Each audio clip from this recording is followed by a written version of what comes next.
ನಮಸ್ಕಾರ ಸ್ನೇಹಿತರೆ, ಹೇಗಿದ್ದೀರಾ ಎಲ್ಲರೂ? ಇವತ್ತೊಂದು ಕಮಲದ ಹೂವಿನ ಪೇಂಟಿಂಗ್ ಮಾಡೋಣ ಅಂತ. ಅದೇನಂದರೆ ಸ್ಟಾರ್ಟಿಂಗ್ ಬೇಸ್ ಆಗಿ ಡಾರ್ಕ್ ಗ್ರೀನ್, ಈಗ ಡಾರ್ಕ್ ಗ್ರೀನಿಗೆ ಸ್ವಲ್ಪ ಬ್ಲ್ಯಾಕ್ ಮತ್ತು ಬ್ಲೂ ಮಿಕ್ಸ್ ಮಾಡ್ಕೊಂಡಿರೋದು ಇದು. ಸೊ ಬೇಸಿಗೆ ಈ ರೀತಿ ಹಾಕ್ತಾ ಇದ್ದೀನಿ.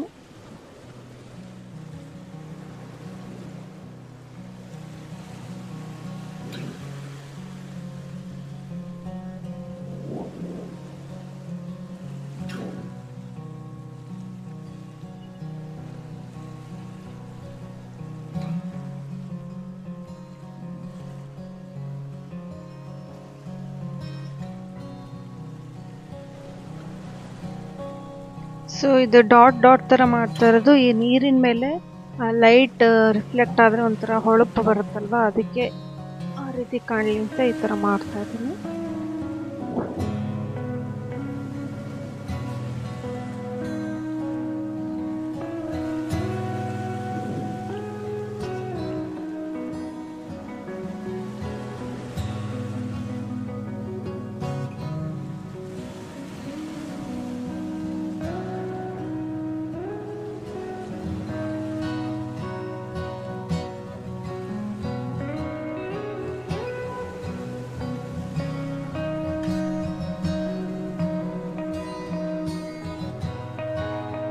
ಫಸ್ಟ್ ಎಲೆಗಳನ್ನು ಬಿಡಿಸ್ಕೊಳ್ತಾ ಇದ್ದೀನಿ.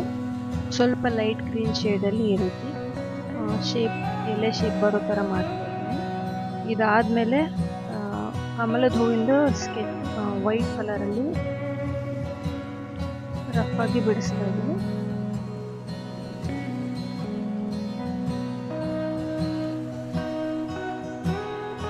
ಸೊ ಒಳಗಡೆ ಫಿಲ್ಲಿಂಗಿಗೆ baby pink colour first base ಆಗಿ ಹಾಕ್ತೀನಿ. ಇದಾದಮೇಲೆ ಸ್ವಲ್ಪ ಡೀಟೇಲಿಂಗ್ ಮಾಡ್ತಾ ಹೋಗಬೇಕು. ಏನಂದರೆ ನಮಗೆ ಎಲ್ಲಿ ಕರೆಕ್ಟಾಗಿ ಶೇಪ್ ಕಮಲದ್ದು ದಳಗಳ ಶೇಪ್ ಬರಬೇಕು ಅಲ್ಲಿ ಡಾರ್ಕ್ ಪಿಂಕಲ್ಲಿ ಈ ರೀತಿ ದಳಗಳನ್ನ ಮಾಡ್ತಾ ಹೋಗ್ತಾ ಇದ್ದೀನಿ.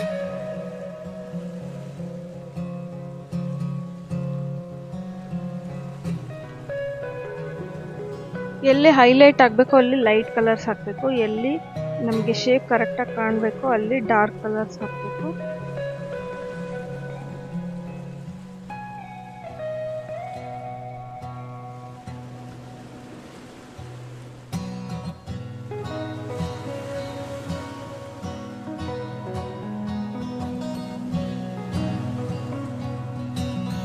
ಸೊ ಇದೊಂದು ರಫ್ ಆಗಿ ರೆಡಿ ಆಯಿತು. ಇದಾದಮೇಲೆ ಸ್ವಲ್ಪ ವೈಟಲ್ಲಿ ಸ್ವಲ್ಪ ಹೈಲೈಟ್ ಆಗಬೇಕು, ಅಂದರೆ ಈ ರೀತಿ ಹೈಲೈಟ್ ಆದರೆ ಚೆನ್ನಾಗಿ ಕಾಣುತ್ತೆ. ಆಮೇಲೆ ಡಾರ್ಕ್ ರೆಡ್ಡಲ್ಲಿ ಬಾರ್ಡರಲ್ಲಿ ಈ ರೀತಿ ಮಾಡಿ, ಅಂದರೆ ಕರೆಕ್ಟ್ ದಳದ ಶೇಪಲ್ಲಿ ಈ ರೀತಿ ಬರಬೇಕು ಮಾಡ್ತಾ ಇದ್ದೀನಿ.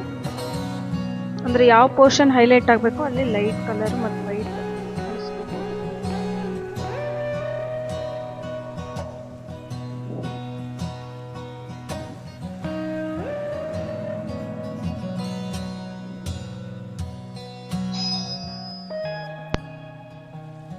ಇದಾದ ಮೇಲೆ ಲೈಟಾಗಿ ಕಾಣುವಂಥದ್ದು ಹೈಲೈಟ್ ಮಾಡಲಿಕ್ಕೆ ವೈಟ್ ಕಲರ್ನ ಹಾಕ್ಬೋದು.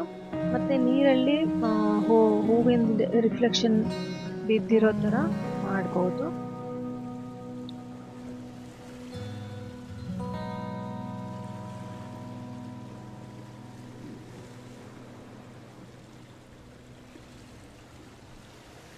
ಮತ್ತು ಕಮಲದ ಎಲೆ ಮೇಲೆ ನೀರಿನ ಹನಿಗಳು ಬಿದ್ದಿದೆ. ಫಸ್ಟ್ ಡಾರ್ಕ್ ಕಲರಲ್ಲಿ ಹನಿಗಳ ಶೇಪಲ್ಲಿ ಮಾಡ್ಕೊಂಡ್ಮೇಲೆ ಅದಕ್ಕೆ ಹೈಲೈಟ್ ಆಗೋ ರೀತಿ ವೈಟ್ ಕಲರಲ್ಲಿ ಮಾಡ್ಬೋದು.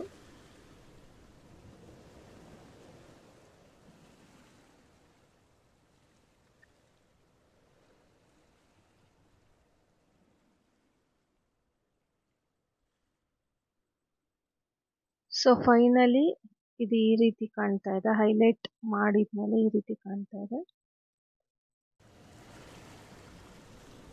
ಈ ಪೇಂಟಿಂಗ್ ನಿಮಗೆ ಇಷ್ಟ ಆಗಿದ್ದಲ್ಲಿ ಈ ವಿಡಿಯೋನ ಲೈಕ್ ಮಾಡಿ, ಶೇರ್ ಮಾಡಿ, ಸಬ್ಸ್ಕ್ರೈಬ್ ಮಾಡಿ.